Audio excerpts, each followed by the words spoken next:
할렐루야. 아멘. 사순절 시작됐습니다.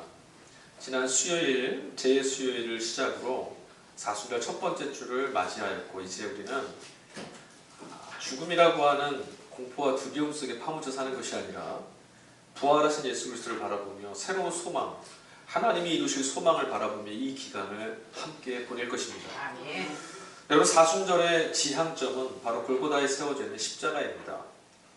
여러분, 이 십자가를 바라보며 우리가 사순절기를 잘 보내려면 무엇 해야 될까?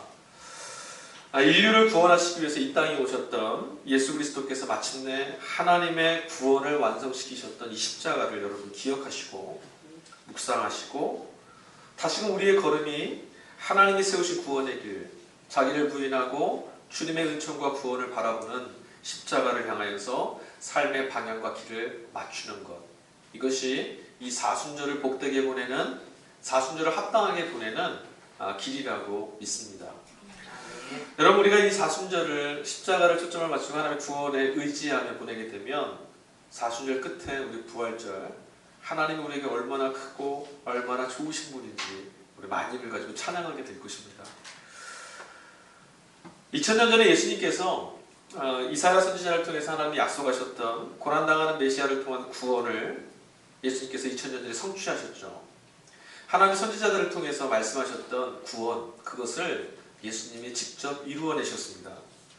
참으로 예수님은 이 땅에 오실 때뿐만 아니라 죽으셨을 때도, 부활하실 때에도, 또 승천하실 때까지 전 삶을 하나님의 말씀이 우리 가운데 이루어지는, 하나님의 말씀이 우리 가운데서 역사되어지는 것들을 증거하셨던 사건 그 자체셨어요. 여러분, 태초에 하나님이 말씀하셨죠. 그리고 그 말씀대로 천지가 창조됐습니다. 하나님 말씀이 이루어졌어요. 주님은 말씀하시고 말씀하시는 것들은 성취됩니다.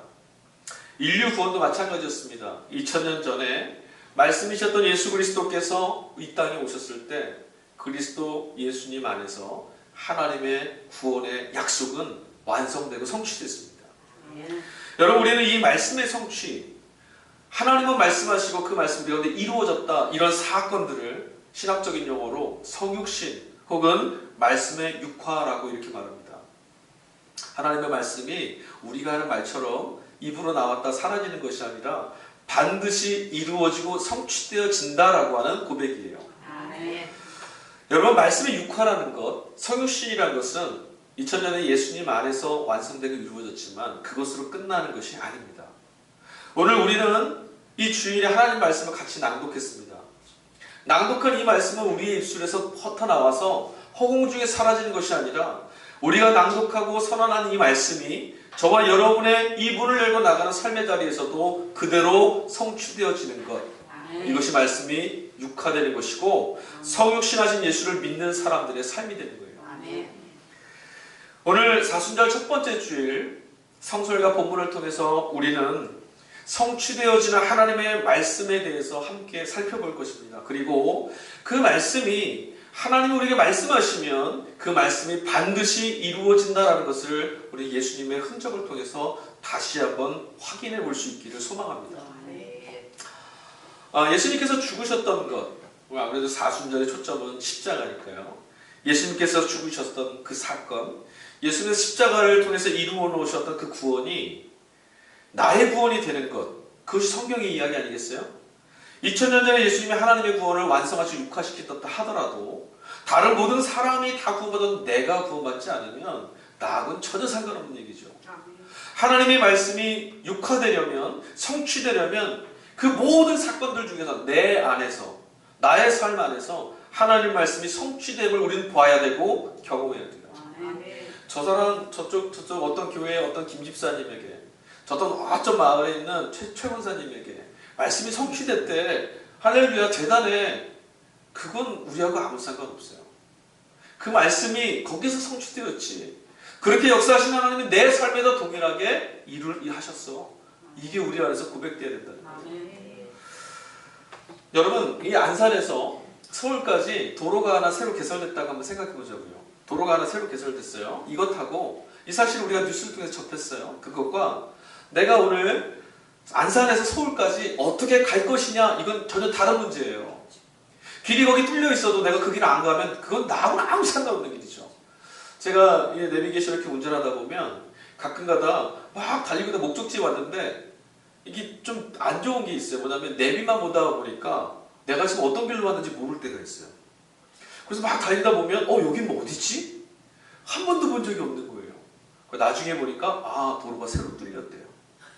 저는 그걸 전혀 모르고 있던 거죠. 시간도 단축되고 길도 좋고 이런 일이 있었던 걸 몰랐던 거예요.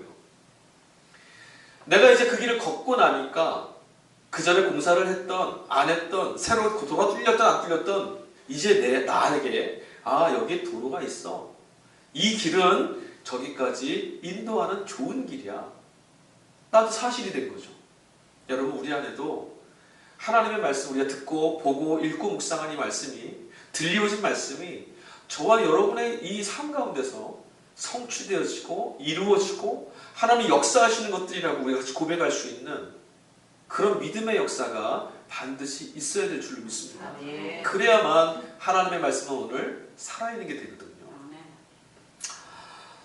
여러분 하나님의 말씀이 정말 내 안에서 성취되느냐, 그리고 성취되는 말씀을 내가 붙들고 살 수 있느냐, 정말 하나님이 말씀하시는 것이 내 안에도 나의 삶에도 동일하게 역사되어질 것이냐, 이 질문에 오늘 사도 바울이 성서일과 로마서 말씀 안에서 우리에게 뭔가를 말해주고 있습니다.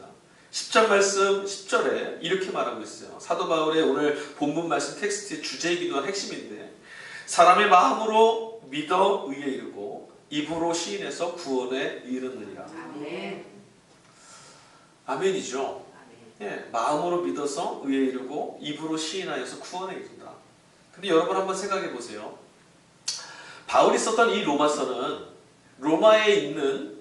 로마에다가 써보낸 편지인데 누구에게 써보낸 편지냐면 로마에 있는 이교도들이나 우상숭배자들이나 다른 사람들이 아니라 로마에서 신앙생활을 하고 있던 교우들에게 써낸 편지예요. 제가 오늘 여기서 여러분께 이렇게 말하는 거죠. 여러분 예수님 믿으셔야 돼요. 여러분 예수를 믿으면 구원받아요. 모르셨죠 여러분? 이제부터 예수님 믿으세요. 제가 오늘 여기서 이렇게 설교 안 하죠. 왜요? 여기에 모이신 여러분은 이미 삶의 주인을 예수님으로 고백하였고 우리의 인생과 영혼의 구원이 하나님께 있음을 믿고 이 자리에 나오신 분들이란 말이에요. 바울이 로마에 편지를 써보낼 때 오늘 본문 말씀은 무슨 내용이에요? 마음으로 믿으면 의로움에 이르고 즉 하나님의 자녀가 될 수 있고 입으로 시인하면 하나님의 구원을 경험할 수 있습니다. 이 말인데 이상하지 않습니까? 로마에서 신앙생활하고 있던 교우들에게 왜 이 말을 써서 보냈을까요? 로마 교회에 이교도들이 지금 들어온 걸까요? 아니면 로마 교회에 있었던 로마에서 신앙생활하는 성도들은 여전히 믿음이 없던 사람들일까요?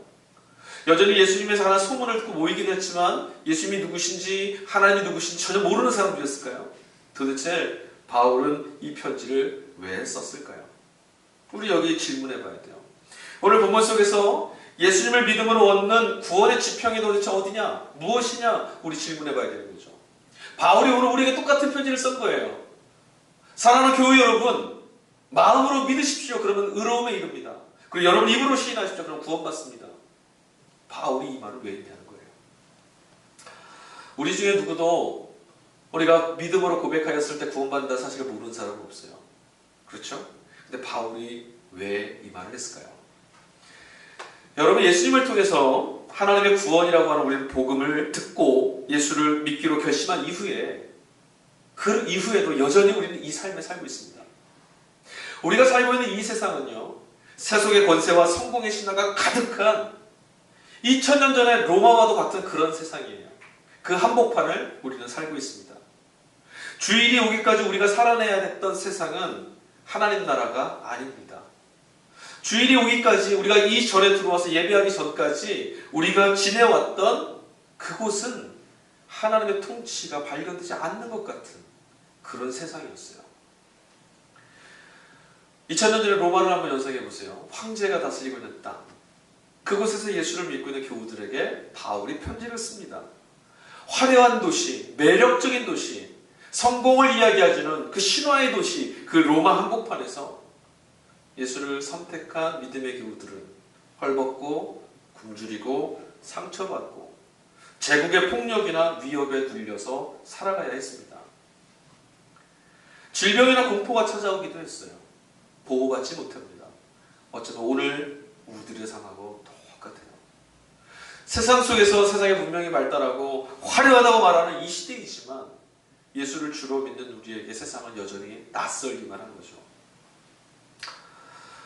여러분, 예수님을 믿기 이전이나 예수를 믿고 난 이후에도 로마로 대표되는 그 시대의 권세는 여전합니다. 로마에 있던 교우들은요, 예수를 믿고 나서 인생이 싹 바뀔 줄 알았는데 여전히 황제가 지배하고 있어요. 퀴리어스, 예수님을 주님이라고 고백했는데 여전히 황제가 세상의 주인이라 칭송받고 있습니다. 그 권세는 여전하고 서슬퍼라고 더욱 강해지는 것만 같습니다. 그리고 그 앞에서 우리 삶의 울타리는 정말 연약하고 작고 초라하고 볼품없어만 보입니다. 그 교우들에게 바울이 지금 편지를 쓴 거예요. 힘내세요, 여러분. 여러분, 지금 마음의 용기 좀 가져보세요. 이런 말 하지 않았고요. 바울이 다른 말 한마디만 했어요. 마음으로 믿어 우리는 의에 이르렀고 여러분 입으로 시인하여서 구원을 받으십시오. 네.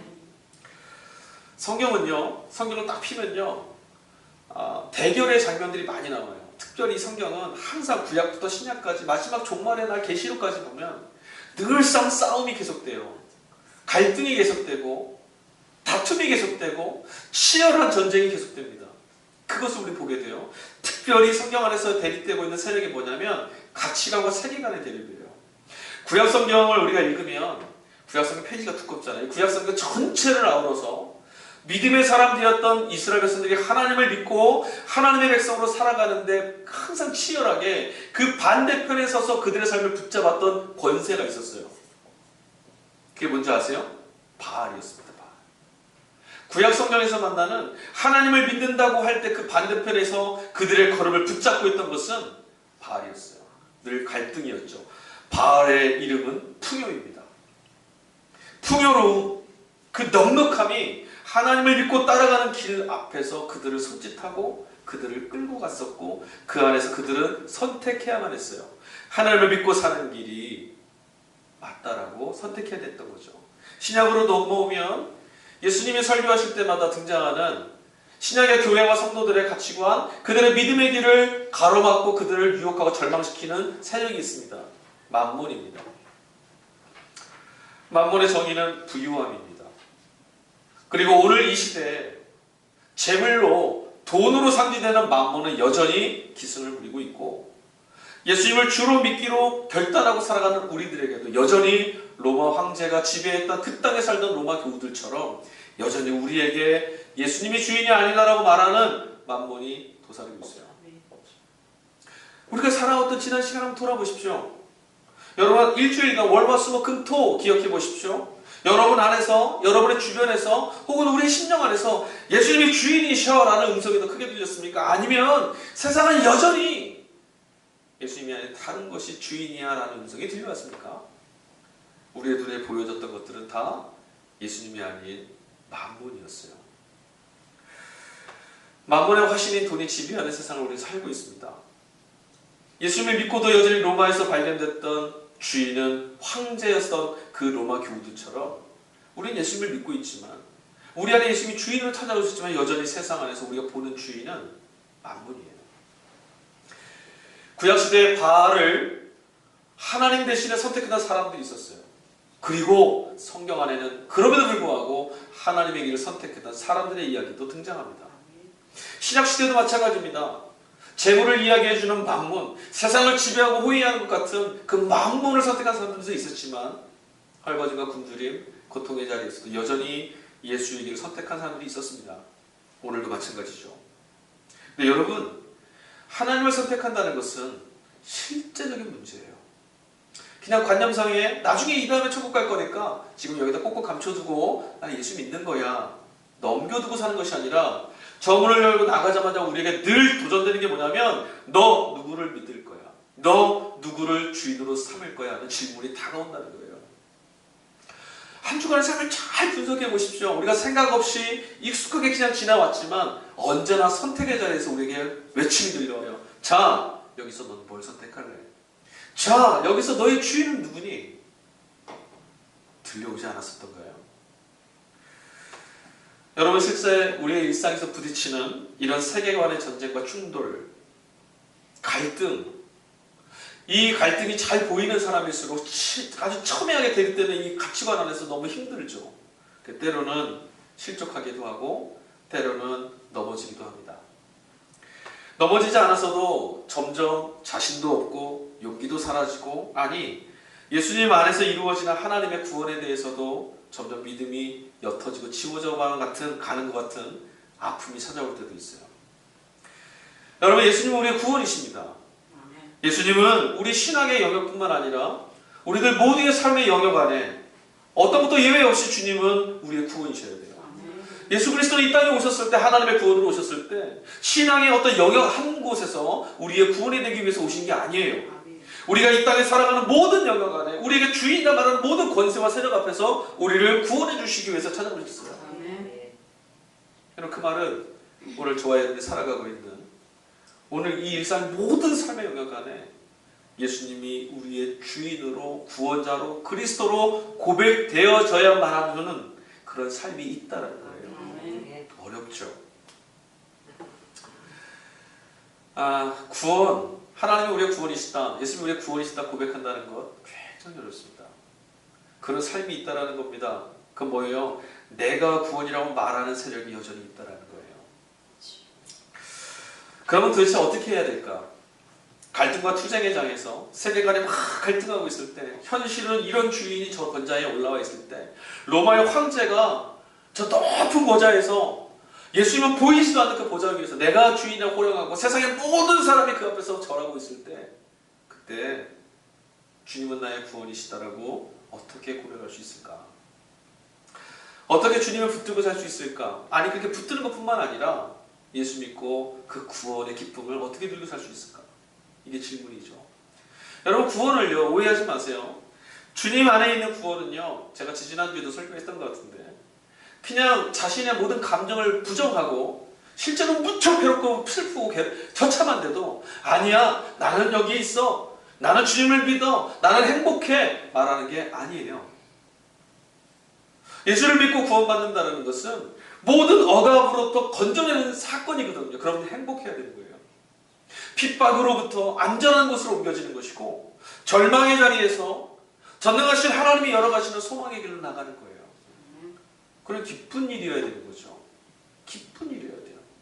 예수를 선택한다는 것은 적어도 믿음 안에 있는 사람들에게, 아니 하나님의 구원을 목격한 사람들에게, 예수의 죽으심과 부활하신 가운데 우리의 구원이 있음을 발견한 이들에게는 너무나 당연한 길이고, 그 길 안에 감추어진 보화와도 같은 기쁨이 있음을 우리 보고 있어야 되는 거예요. 바울이 이렇게 외칩니다. 황제가 지배하는 도시에서 과연 예수를 어떻게 믿어야 됩니까? 여전히 우리에게 저 현실이 황제가 현실인데 예수님이 주님이라고 어떻게 그걸 누리며 살 수 있습니까? 힘이 듭니다. 고통스럽습니다. 말하는 교우들에게 이렇게 말한 거예요. 첫 번째 문장은 이거였죠. 마음으로 믿어 의에 이른다. 마음으로 믿어 의에 이른다. 우리 계속 설교했던 겁니다. 뭐예요? 마음 안에 하나님께서 하신 사건을 그냥 받아들이라는 거죠. 우리가 인정하냐 안 하냐 상관없는 사실로 받아들이는 거예요. 그리하면 너희를 하나님이 자녀 삼으시는, 하나님의 자녀가 되는 복을 누리게 될 것이다. 여러분, 우리가 인정하든 안 하든 해는 떠오르고요, 달도 있고요, 인정하든 안 하든 하나님의 역사는 지금도 계속되고 있습니다. 여러분, 우리가 하나님 도대체 인정할 수 없어요. 하나님 어떻게 일하시는 거예요? 믿을 수 없어요 해도 하나님 지금 일하신다고요. 하나님 여기 일하시는 거 믿어요 해도요, 하나님의 계획이 여기 아니 없다면 없는 거예요. 우리가 인정하든 안 하든 건 상관없어요. 그래서 우리는 뭐 하라고요? 받아들이는 거죠. 하나님이 그리하셨구나, 하나님이 나를 용납하셨구나, 하나님이 나를 귀하게 보셨구나, 하나님이 나에 대한 소망을 놓지 않으시는구나, 그 사실을 받아들이는 즉시로 뭐 하신다고요? 우리를 자녀 삼아 주신다. 이게 마음으로 믿어 의에 이른다는 거예요. 이거 로마 교우들 다 알던 내용이에요. 이걸 알았으니까 예수 믿고 교우 됐겠죠. 우리가 하나님의 자녀 되겠다라고 그들이 서 있는 거 아니겠어요? 근데 이거 아는 것만으로는 여전히 로마의 한복판에서 구원의 감격과 기쁨이 그들에게 없다는 거예요. 여러분, 우리가 하나님의 자녀 되었습니다. 믿으십니까? 예수님을 통해서 하나님이 열어놓으신 전적인 은혜로 하나님의 자녀가 됐어요. 하나님의 아들, 딸이 됐다고요. 근데 여러분 그 사실이 여러분의 일상의 삶에서 월요일부터 오늘 이 자리에 오기 전까지 그 사실이 여러분이 처해져 있는 선택의 자리에서 여러분의 선택을 도왔었나요? 여러분의 영혼을 구원해 줬습니까? 여러분이 하나님의 구원을 기쁨으로 감동하고 감격하며 체험하며 살아낼 수 있었습니까? 여기에 이 질문에 바울이 그 뒤에 한동안을 더 붙인 거예요. 입으로 시인하여 구원받는다. 이 말을 사역해서 풀이하면 바울이 이렇게 말했을 것 같아요. 여러분, 그곳에서 입으로 시인하십시오. 그럼 주님이 여러분을 구원하실 겁니다. 바울이 로마서 본문에서 언급하고 있는 이 구원은 우리가 예수님을 믿음으로 이 다음에 천국 간다는 그런 구원하고는 질적으로 다릅니다. 아까도 말씀드렸죠. 로마 한복판에는 예수 믿기로 결심한 이 교우들에게 말하는 이 구원은 뭐냐면 그냥 구원의 사실을 아십시오라고 말한 것이 아니라 이제는 그 구원을 여러분의 삶에서 경험하십시오. 주님께서 여러분의 그 고통의 다리를 건져내심을 한번 보십시오. 여러분 지금 못 살겠습니다 말하는 그 삶에서 예수님께서 찾아가셔서 여러분을 건져내시는 것을 한번 경험해 보십시오. 황제가 통치한다고 해서 지금 자유를 뺏겨버릴 수밖에 없다고 말하는 그 절망의 자리에서 예수님께서 여러분의 삶을 건져내심을 경험해 보십시오 이 말입니다. 교우들에게 말하는 거예요. 저도 오늘 동일하게 말씀드립니다. 여러분 예수 믿고 구원 받으셨어요. 하나님의 은총이 여러분 구원했습니다. 아시죠? 아는 걸로 버티지 마시고 그러면 이제 우리 뭐 해야 되냐면 정말 예수님이 우리의 일상의 삶에 매일의 삶에 평생토록 우리의 자리를 건져내 주시는 구원을 경험하십시오. 구원에 이르는 것, 그러니까 구원을 온전히 누리고 사는 것, 이것을 바울이 지금 뭐라고 말했어요? 입으로 시인한다면 이라고 얘기했습니다. 여기서 이 단어를 우리가 좀 분석해 봐야 돼요. 여기 우리가 이야기하면 이 말씀을 드리면 이렇게 말씀하죠. 내가 언제 예수 믿지 않는다고 말한 적 있어요? 나 맨날 예수 믿는다고 말했는데 여전히 고통스러워요. 이 말씀은 거짓말 같아요. 근데 여러분 이 말씀의 의미대로 우리는 쉽게 시인하지 않아요. 이 본문의 말씀에 나오는 입으로 시인한다로 말하는 시인한다 이 말의 원어에서는 그 뜻을 뭐라고 말하냐면 이렇게 말해요. 단순하게 누군가에게 누가 물었을 때 나 예수 믿어, 나 교회 다녀 이렇게 말하는 것이 아니라 저 길 한복판에 뛰쳐나가는 거예요. 뭐라고 말하냐면 나의 주님은 나의 주인은 예수님이다. 외치는 거예요.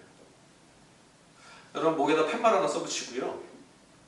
내일부터 직장에 가든 회사에 가든 어디에 가든 말하게 써붙이는 거죠. 주님은 나의 주인이십니다. 버스를 탈 때도 시장에 갔을 때도 길 한복판에 서서 그렇게 하고 다닌다는 거예요. 별로 어렵지 않을 것 같죠? 아유 용기 한번 내면 되지. 아니요. 오늘 이 편지를 읽은 노마 교우들에게는 이 말은 뭐냐면 죽어라 이 말이에요. 가서 죽어라.